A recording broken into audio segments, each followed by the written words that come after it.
बिस्मिल्लाहिर्रहमानिर्रहीम। Last example में हमने देखा था, ये स्टडी किया था कि हम अगर उसकी ऑप्टिमैलिटी चेक करें और उसमें देखें कि अगर हम कुछ चीज़ किसी में रीएडजस्ट कर सकते हैं, उसकी जो जिन सेल में हमने सप्लाई नहीं प्रोवाइड की उनके अंदर हम प्रोवाइड करें, तो फिर बाद में ये भी चेक किया कि वहाँ पे ऑप्टिमैलिटी हो रही है या नहीं हो रही।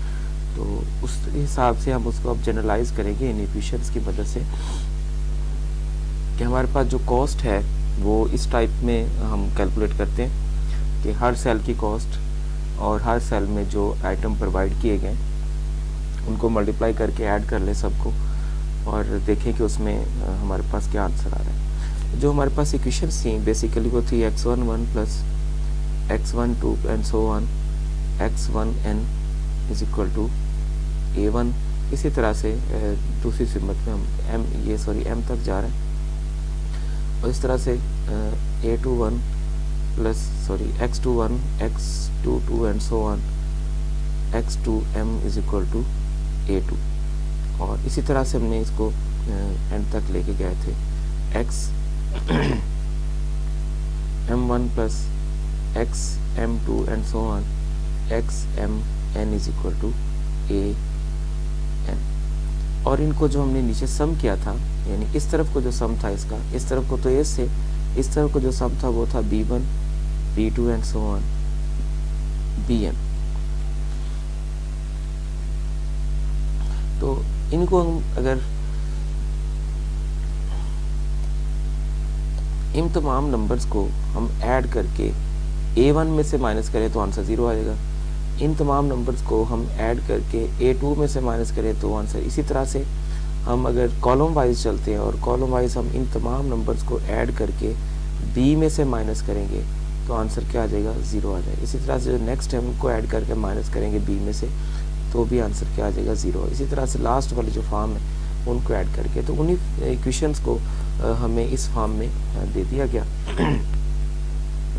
तो अब हम z को रीएडजस्ट करना चाहते हैं। ये z की तो जो पहले से एडजस्टमेंट है जो हमने सेल के अंदर सप्लाई प्रोवाइड कर दी, उसको कॉस्ट से मल्टीप्लाई करने के बाद आ गया। अब हम देखें कि इसको हम रीएडजस्ट कर सकते हैं या नहीं कर सकते। तो इन रीएडजस्ट करने के लिए हम इसको जो ऊपर वाला सिस्टम था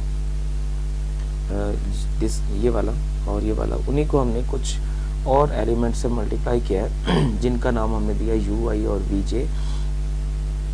और ui और vj हमारे पास कहलाएंगे सिंप्लेक्स मल्टीप्लायर्स। MCQs के लिए ये बात बन सकती है। उसके बाद हमने इन इक्वेशंस को सिंप्लीफाई किया। सिंप्लीफाई करने के बाद हमारे पास कुछ इस तरह की फॉर्म्स आई हैं। तो इसको अगर हम 0 कर दें तो हमारे पास ये वाली फॉर्म बन जाएगी। ij की जगह पे उसने rs का नाम दे दिया और इसमें जो सेल ऑक्युपाइड की जो तादाद है वो m प्लस n माइनस 1 है। अगर तो हमारे पास ये जो फॉर्म बनी है दिस वन, ये हमारे पास पॉजिटिव है नेगेटिव है या क्या चीज़ बनती है इसमें, तो इसको हम चेक करेंगे। ये जब हम कैलकुलेट करेंगे Cij ui प्लस vj, अगर ये हमारे पास पॉजिटिव आ जाता है तो हमारे पास क्या होगा कि जो ऑप्टिमैलिटी है, यूनिट टेस्ट जो हमारा सोल्यूशन है वो ऑप्टिमल है। और अगर ये नेगेटिव आ जाता है तो फिर हम जो मोस्ट नेगेटिव सेल वाली, क्योंकि यहाँ पे आई जे उसकी लोकेशन बताएगी ना आई और जे, तो जो मोस्ट नेगेटिव सेल है उसको हम न्यू एलोकेट करेंगे, उसको हम चेंज करेंगे। तो यहाँ पर जो जिन टेबल्स के अंदर, टेबल में जिन सेल के अंदर प्रोवाइड किया गया है उनको हम कहते हैं बेसिक, और जिनके अंदर प्रोवाइड नहीं की गई सप्लाई उनको हम कहते हैं नॉन बेसिक।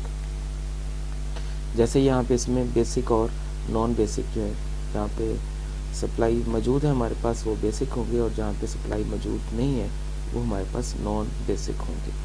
तो मज़ीद इनके स्टेप्स के ऊपर आते हैं। ये क्वेश्चन भी आ सकता है पेपर में कि what are the step for the optimization in the linear transportation models. तो हम सबसे पहले एक जो टेबल बनाएंगे, यानी जो हम पहले सप्लाई देते हैं, प्रोवाइड करते हैं, वो हम किसी भी तरह से प्रोवाइड कर सकते हैं। वो हम नॉर्थ वेस्ट कॉर्नर मेथड से कर सकते हैं, वो हम गूगल अप्रोक्सीमेशन मेथड से कर सकते हैं, वो लीस्ट कॉस्ट मेथड से भी कर सकते हैं। जैसे लीस्ट कॉस्ट में ऑलमोस्ट हमारे पास आंसर लेस ही आता है, लेकिन अगर हम नॉर्थ वेस्ट या गूगल से के साथ कर रहे हैं तो फिर हमें मज़ीद उसकी ऑप्टिमैलिटी चेक करने की ज़रूरत पड़ती है। उसके बाद है फिर उसके बाद हम लिखेंगे write the matrix for of the cost of the allotted sales.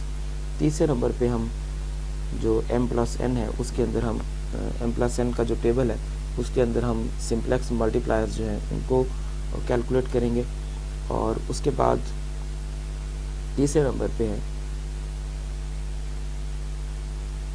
Right the matrix cost elements of unoccupied cell. जो अब अनऑक्युपाइड सेल है उनकी कॉस्ट लिखी जाएगी। पाँचवें नंबर पर u+v फॉर अनऑक्युपाइड सेल्स, उनके लिए हम काम करेंगे। तो छठे नंबर पर हम उसको मज़ीद चेक करेंगे, calculate Cij - ui + vj for each unoccupied cell. This is the matrix of the cell evaluation और द स्क्वायर एवेल्युएशन।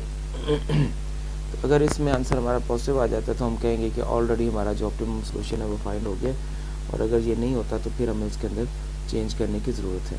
मज़ीद हम इसको क्वेश्चन सॉल्व करते हैं मज़ीद, फिर इसकी समझ आएगी हमारी ये सारी थ्योरी की। और जो बाकी चीज़ें इसमें ये जो छठा स्टेप है ये असल में कंक्लूजन का स्टेप है, तो इसके ऊपर भी हम इसके बाद फिर से एक रिव्यू करेंगे इसके ऊपर। तो ये हमारे पास एक बॉक्स है, मोस्टली हम पहले ही इसको इसी तरह से ही लिखते आ रहे हैं, और इसको हम नॉर्थ वेस्ट कॉर्नर मेथड से हम इसको सॉल्व कर चुके। और नॉर्थ वेस्ट से सॉल्व करने के बाद हमने फिर ये टेबल के अंदर आइडेंटिफाई किया कि कौन सा बेसिक है और कौन सा नॉन बेसिक है, कहाँ पे सप्लाई मौजूद है और कहाँ पे सप्लाई मौजूद नहीं है।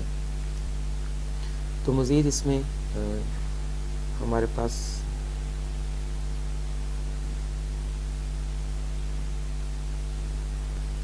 तो यहाँ पर ये जो टेबल लिखा गया है इसमें सिर्फ हमने कॉस्ट लिखी है, सप्लाई नहीं लिखी, लेकिन उनकी कॉस्ट लिखी है जहाँ पे सप्लाई मौजूद है। जैसे ये साथ ही ऊपर टेबल है, जहाँ जहाँ पे सप्लाई मौजूद है हमने जस्ट उनकी कॉस्ट लिखी है। और इसमें हमें यहाँ पर u1, u2, u3 और v1, v2 और v3 हमने सेट कर लेने इसमें। और इसके बाद स्टार्ट हमने लेना है, u की वैल्यू हमने 0 खुद सेट करनी है, u की वैल्यू हमने 0 खुद से सेट करनी है। तो अब इसमें ये सारी वैल्यूज़ अब हम u1, u2, u3, v1, v2, v3 सब की वैल्यू जहाँ से हमें मालूम हो जाएंगी। स्टार्ट हमने लेना है कि u जो है वो 0 है। फिर देखते हैं इसमें क्या फॉर्म बनती है।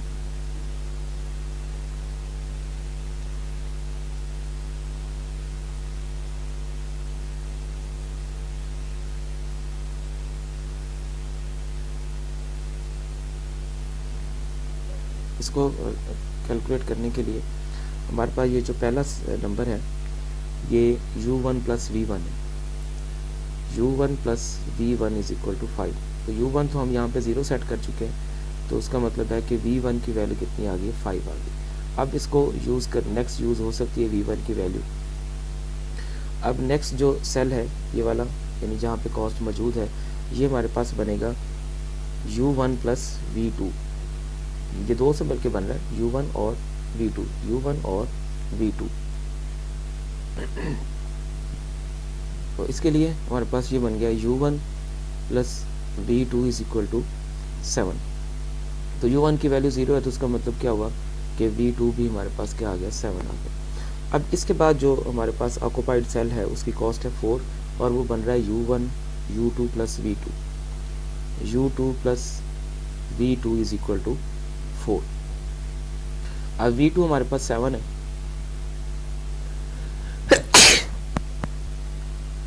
v2 हमारे पास 7 है। तो यहाँ पर v2 की वैल्यू फिर 7 पुट करेंगे और u2 की वैल्यू हमारे पास आ जाएगी -3। इस तरह से नेक्स्ट ऑक्युपाइड जो सेल है वो बन रहा है हमारे पास u3 और प्लस v2, u3 + v2 = 7। और यहाँ से हमारे पास u3 और v2, यहाँ से फिर u3 की वैल्यू आ जाएगी।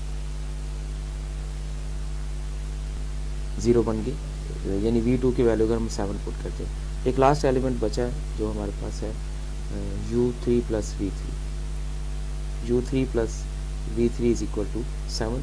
तो इसमें U3 जो है वो तो 0 है, इसका मतलब है कि V3 कितना आ गया हमारे पास 7। तो इस तरह से हमारे पास U1, U2, U3, V1, V2, V3 सारी वैल्यूज जो है ये मालूम हो चुकी है, ये वाली वैल्यूज। नेक्स्ट पास जो अनएलोकेटेड कॉस्ट है वो यहाँ पर है, और इसके अंदर U की वैल्यू 0 थी, U2 की वैल्यू -3 और U3 की वैल्यू भी 0 थी, और V1 जो ऊपर हमने कैलकुलेट किया वो 5 था, V2 7 था और V3 भी 7 था।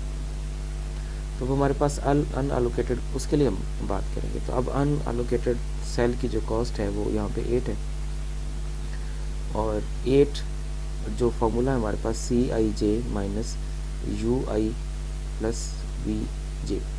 तो अब ये जो CIJ यहाँ पे बना है 8 है, 8 CIJ 8 है, और उसमें वो बन रहा है U0 और V3 से, तो इनका सम कितना हो गया 7। तो हमारे पास आंसर कितना आ जाएगा 1 आ जाएगा। और उसके बाद फिर